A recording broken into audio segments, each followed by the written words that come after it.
Break के बाद आपका खैर मकदम है। लगातार हमारी नज़र जो है बिहार में हुए इलेक्शंस के रिजल्ट्स पर है।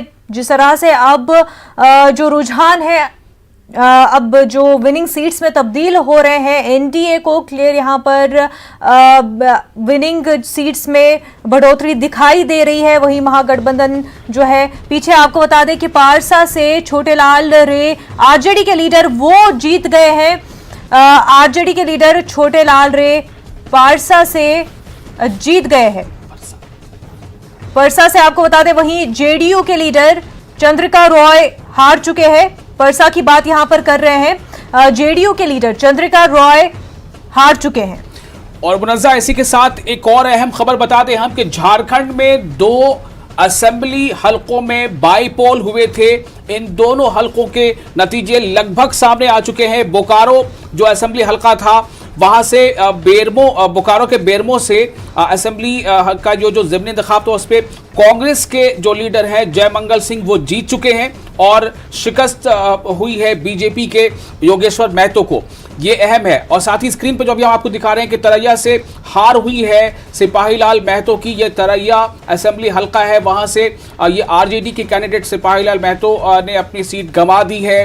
तरैया में ये बिहार इलेक्शन का एक नतीजा है अभी तक जितने लिस्ट आई उनमें से। और बनियापुर से जीत हासिल हुई है आरजेडी के केदारनाथ सिंह को।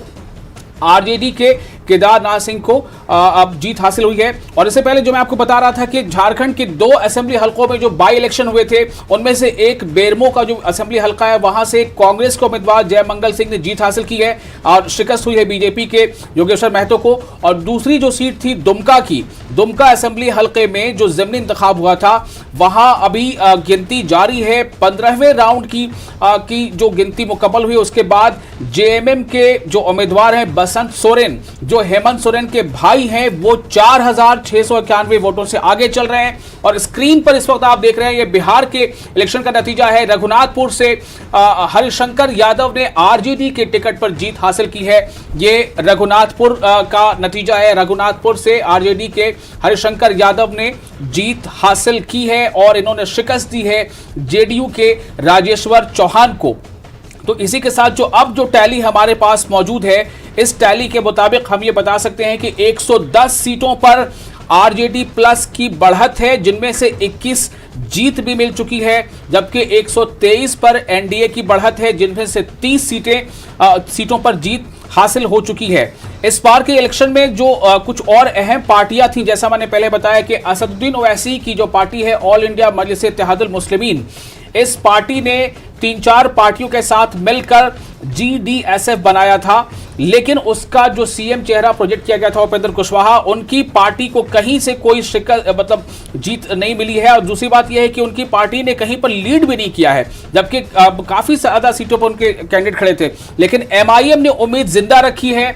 ऑल इंडिया मजलिस इत्तेहादुल मुस्लिमीन के 4 सीटों पर लगातार बढ़त बनी हुई है। और इस वक्त स्क्रीन पर जो आप देख रहे हैं, धमदाहा से आरजेडी ने अपनी सीट गंवा दी है। धमदाहा से दिलीप कुमार यादव जो आरजेडी के उम्मीदवार थे, उन्हें शिकस्त हुई है और इन्हें शिकस्त दी है लेशे सिंह ने, जो जेडीयू की कैंडिडेट हैं। तो ये अभी तक का जो डेटा है वो ये सामने है। लगातार जो रुझान है वो नतीजों में तब्दील हो रहे हैं। और जैसा कि कई अपनी अपनी पार्टियों का दावा है, कांग्रेस या आरजेडी ये दावा कर रही है कि वो देर रात तक चूंकि अभी काउंटिंग हो सकती है, ऐसे इम्कानात है। चूंकि इलेक्शन कमीशन ने बाकायदा प्रेस कॉन्फ्रेंस में बताया था कि नंबर ऑफ बूथ्स में काफी इजाफा हुआ था कोविड के वजह कर। जो वोटर्स थे, एक पोलिंग बूथ पर उन्हें लिमिट किया गया था। इसके नतीजे में काफी ज्यादा तादाद में पोलिंग बूथ्स हुए थे, ईवीएम भी ज्यादा थी, तो उनकी गिनती में ज्यादा वक्त लगेगा।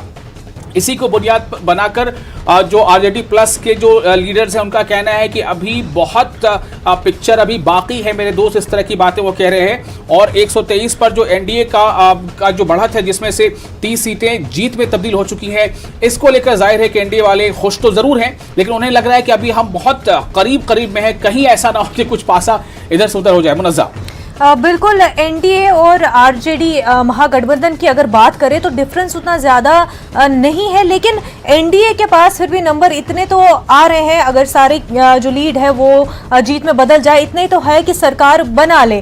तो आरजेडी महागठबंधन की अगर यहाँ पर बात करें तो क्या अदर्स भी मिलकर अगर मिल भी जाते हैं, अगर ऐसा सिनेरियो बन भी जाता है, क्या फिर भी वो एनडीए के बराबर आएंगे? फिर भी वहां पर अगर हम देखें 1-2 सीट से एनडीए ही आगे रहेगी।